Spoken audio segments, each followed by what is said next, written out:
নমস্কার বন্ধুরা, সকলকে আমার চ্যানেলে স্বাগত। রাজ্যের সমস্ত ধরনের সরকারি কর্মচারী এবং পেনশনারদেরকে 25% ডিআরএস অ্যালাউন্সের এরিয়ার পেমেন্ট করার জন্য অতি সম্প্রতি নির্দেশ দেওয়া হয়েছে সুপ্রিম কোর্টের বিচারপতিদের তরফ থেকে।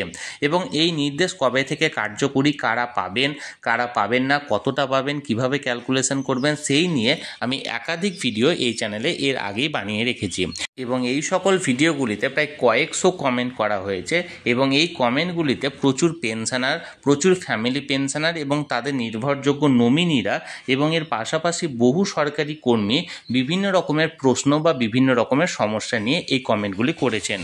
বিভিন্ন রকমের সিনারিওতে কার কতটা ডিআরএস অ্যালাউন্সের এরিয়ার ক্যালকুলেশন করা হবে, কোন সালে জয়েন করেছেন বা কোন সালে অবসর গ্রহণ করেছেন এবং পেনশন শুরু হয়েছে বা আপনাদের ফ্যামিলি পেনশন শুরু হয়েছে কোনো সাল থেকে, বা পেনশনার মারা গেছেন বা ফ্যামিলি পেনশনার মারা গেছেন বা এক চাকরি থেকে অন্য চাকরিতে গেছেন বা পদোন্নতি ঘটেছে, সেই সব ক্ষেত্রে কি হবে, এই রকমের প্রশ্নগুলি বহু করা হয়েছে।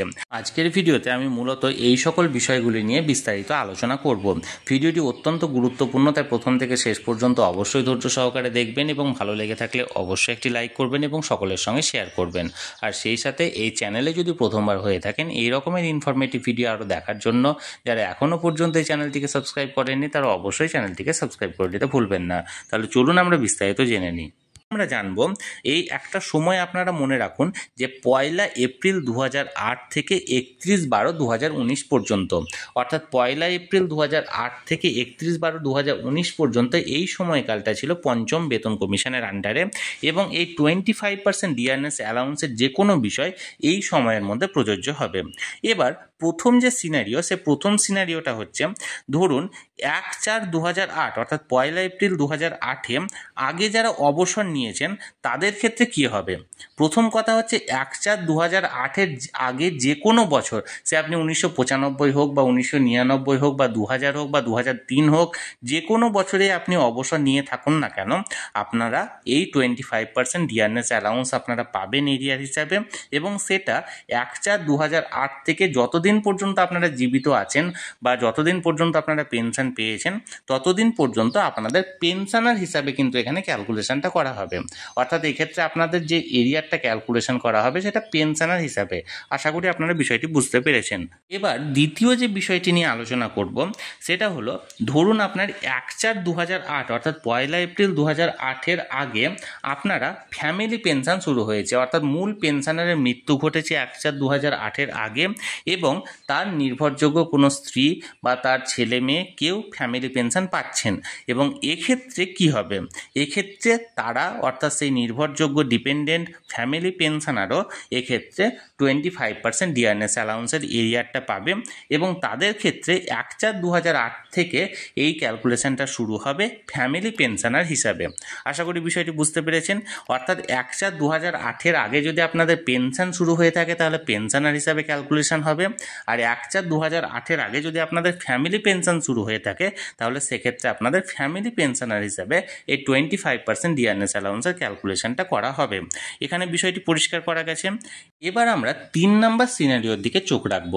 ধরুন একজন ব্যক্তি 2012 সালের 30 জুন পর্যন্ত চাকরি করেছেন, অর্থাৎ চাকরিরত অবস্থায় ছিলেন এবং 2012 সালের 30 জুন তিনি অবসর গ্রহণ করেছেন, অর্থাৎ 2012 সালের 1 জুলাই থেকে তার পেনশন শুরু হচ্ছে। এবার সেক্ষেত্রে তিনি কি পাবেন, সেক্ষেত্রে তিনি অবশ্যই এই 25% ডিআরএস অ্যালাউন্সের এরিয়ার পাবেন এবং তার যে ক্যালকুলেশন মেথডটা হবে সেই মেথডটা হবে 1/4/2008 অর্থাৎ 1 এপ্রিল 2008 থেকে 30/6/2012 পর্যন্ত তার ইন সার্ভিস এমপ্লয়ি হিসাবে তার ক্যালকুলেশন করা হবে। অর্থাৎ তিনি চাকরিরত অবস্থায় যেহেতু ছিলেন এই সময়কালটা তার চাকরিরত হিসাবে ক্যালকুলেশন করা হবে এবং তারপরে অর্থাৎ 1 জুলাই 2012 থেকে 31/12/2019 পর্যন্ত তার এখানে পেনশনার হিসাবে ক্যালকুলেশন করা হবে। আশা করি বিষয়টি আমি বোঝাতে পেরেছি। অর্থাৎ তিনি চাকরি করেছেন 2012 সালের জুন মাস পর্যন্ত, তারপরে অবসর নিয়েছেন, তাহলে সেক্ষেত্রে 2012 জুন মাস পর্যন্ত তার চাকরিরত হিসাবে তার ক্যালকুলেশনটা করা হবে এবং 2012 জুলাই থেকে 31/12/2019 পর্যন্ত অর্থাৎ ডিসেম্বর 2019 পর্যন্ত তার পেনশনার হিসাবে এখানে ক্যালকুলেশনটা করা হবে। এবার 4 নম্বর সিনারিওটা লক্ষ্য করুন। ধরুন সেই ব্যক্তি যার কথা আমি আগে বললাম তিনি 2012 সালে 30 জুন পর্যন্ত চাকরিরত অবস্থায় ছিলেন ছিলেন এবং 30শে জুন তিনি অবসর গ্রহণ করেছেন। এবার 2012 সালের 1 জুলাই থেকে তার পেনশন শুরু হচ্ছে। এবার পেনশন পেতে পেতে তিনি ধরুন 2015 সালের মে মাসে তিনি মারা গেলেন এবং মে মাসের পর 2015 জুন থেকে তার ডিপেন্ডেন্ট যিনি ছিলেন, অর্থাৎ তার স্পাউস হতে পারে বা তার কন্যা হতে পারে, যেই হোক, তারা হয়তো ফ্যামিলি পেনশন পাচ্ছেন। সেক্ষেত্রে কি তার সেই ফ্যামিলি পেনশনার এই 25% ডিয়ারনেস অ্যালাউন্সের এরিয়ার পাবে কি পাবে না, বা পেলে কিভাবে ক্যালকুলেশন করা হবে? অবশ্যই তিনি পাবেন এবং এক্ষেত্রে ক্যালকুলেশনের যে মেথডটা হবে সেটা হলো 1 এপ্রিল 2008 থেকে 30শে জুন 2012 পর্যন্ত মূল যে চাকরিজীবী ছিলেন তার এখানে ইন সার্ভিস এমপ্লয়ি হিসাবে তার 25% ডিয়ারনেস অ্যালাউন্সটা ক্যালকুলেশন করা হবে।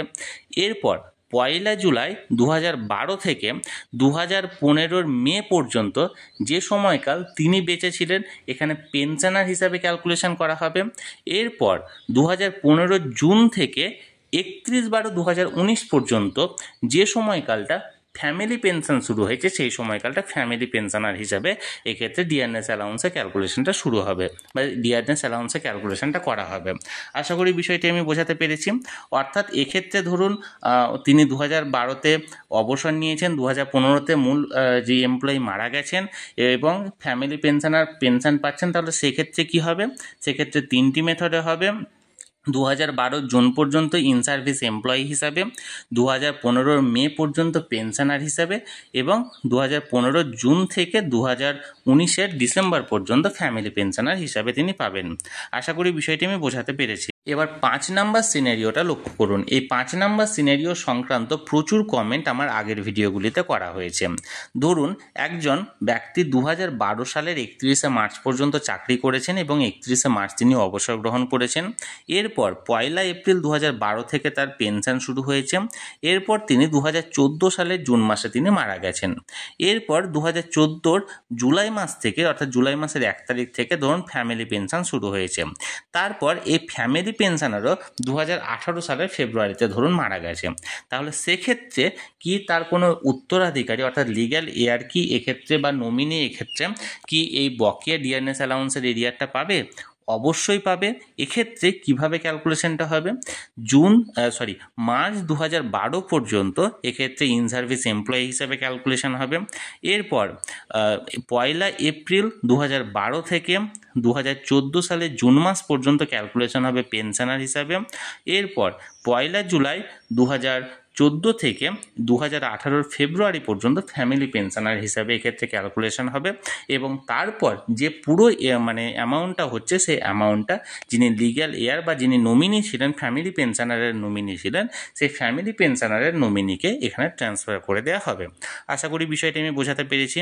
তাহলে বন্ধুরা 25% ডিয়ারনেস অ্যালাউন্সের বকেয়া এরিয়া সংক্রান্ত আগের ভিডিওগুলিতে বহু পেনশনার যে সমস্ত প্রশ্নগুলি করেছিলেন কমেন্ট সেকশানে, সেই সকল প্রশ্নগুলি এবং তাদের সহজ সমাধান নিয়ে আজকের ভিডিওতে বিস্তারিতভাবে আলোচনা করলাম।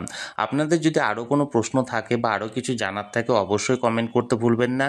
আর ভিডিওটি ভালো লেগে থাকলে অবশ্যই একটি লাইক করুন এবং সকলের সঙ্গে শেয়ার করুন। আর সেই সাথে এই চ্যানেলে যদি প্রথমবার হয়ে থাকেন এই রকমের ইনফরমেটিভ ভিডিও আরও দেখার জন্য যারা এখনও পর্যন্ত এই চ্যানেলটিকে সাবস্ক্রাইব করেননি তারা অবশ্যই চ্যানেলটিকে সাবস্ক্রাইব করে রাখতে ভুলবেন না। ধন্যবাদ, দেখা হচ্ছে পরের ভিডিওতে।